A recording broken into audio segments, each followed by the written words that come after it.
Hey, Summit family! Here we are, session 4 of our journey group study called Scenes from the Life of Jesus, where we've been exploring different scenes in Jesus' ministry through the Gospel of Mark.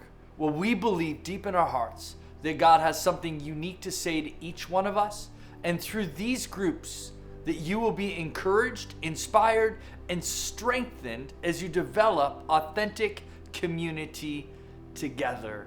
Man, here we are, session 4, and just to kind of give you a heads up, the next few weeks we are going to be going rapid fire through the remaining chapters of Mark to highlight some powerful scenes in the life of Jesus. Today we're going to land in chapter 5. Now we just skipped basically all of chapter 4, the first half of chapter 5, and so since our last scene, just to catch us up a little bit, Jesus' ministry has been growing. There's been more and more people who have committed to follow him, to give up their lives, to follow Jesus. But at the same time, the religious leaders are getting more furious with his teachings. They're not super excited about what he's doing. And so what's happened is that Jesus has begun teaching, as we've seen already, but in adding to some of his teachings, he started using these stories called parables. And you may ask, what's a parable? Well, parables are these earthly stories about kingdom principles. And so he's teaching people about the kingdom of God here and now. But not only is he teaching, he's also performing miracles, and we're seeing miracles happen. People are being healed and transformed. Jesus has calmed a storm on the waters. He's healed a demon-possessed man. In fact, not only did he heal the man, but he cast those evil spirits into pigs. It's crazy. So you may want to go back and read some of these scenes, but that catches us up to this point in chapter 5, verse 21, where Jesus returns to Capernaum.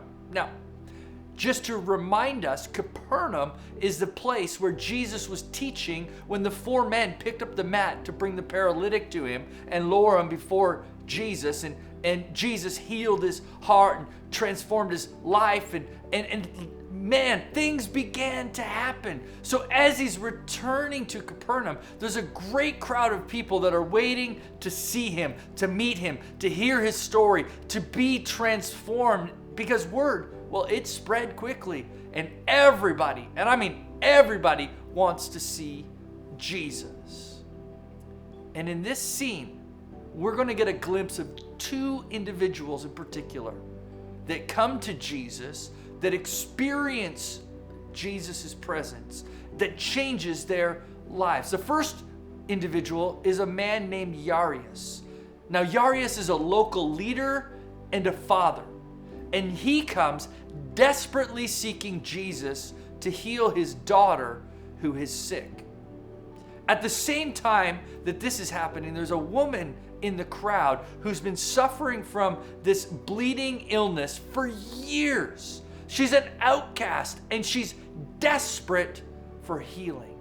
And these 2 individuals mark the scene for the conversation that we're about to have in Mark chapter 5.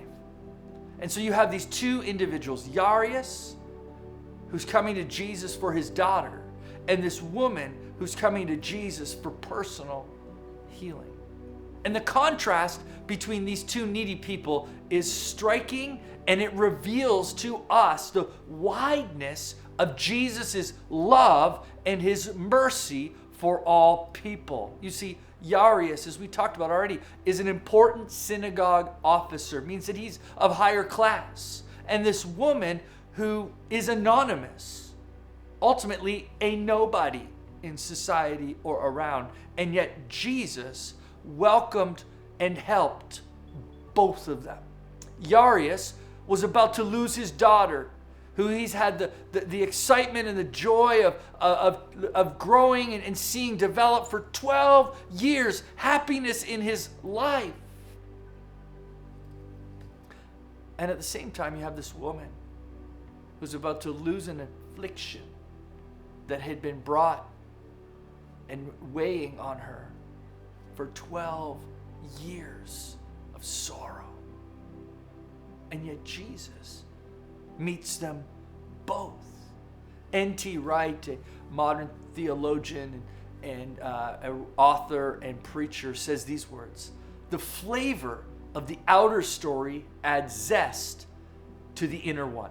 The taste of the inner one is meant to in turn to permeate the outer one."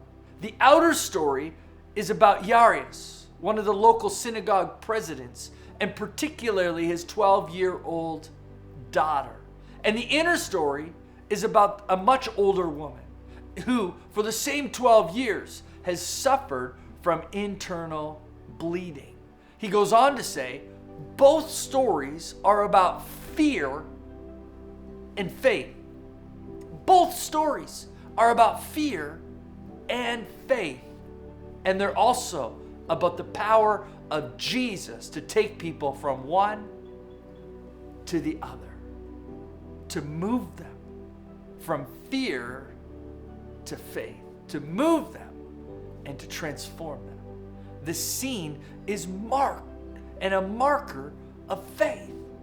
Jairus' faith is somewhat bold yet humble. He approaches Jesus, and as he does, confident, he falls at Jesus' feet and pleads for healing for his daughter.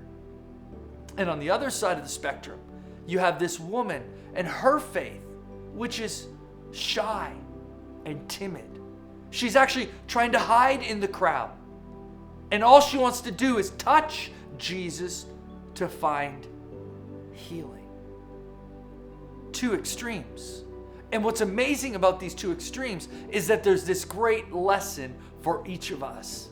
And it's this: not everybody has the same degree of faith, but Jesus responds to faith no matter how feeble it might be. You see, when we believe, when we have faith that Jesus is able, he shares his power with us, and something happens inside of us. When we have faith to believe, Jesus shares his power with us, and something happens inside of us. Fear moves to faith, no matter the degree.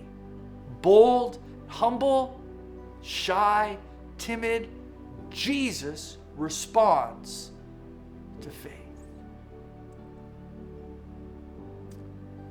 When the life is chaotic, when everything's going on, and when life crowds in with all of its storms and with all of its pressures, there is still room for us to go directly to Jesus, or maybe to creep up behind him, if that's all we feel we can do, and just reach out and touch him.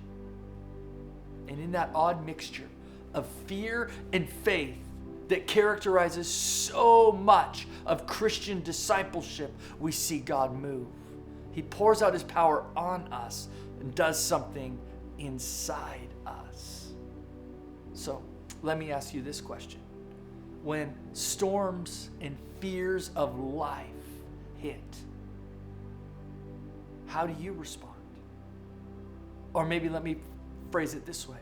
What storms and what fears in your life do you need to bring to Jesus? Faith that he's able.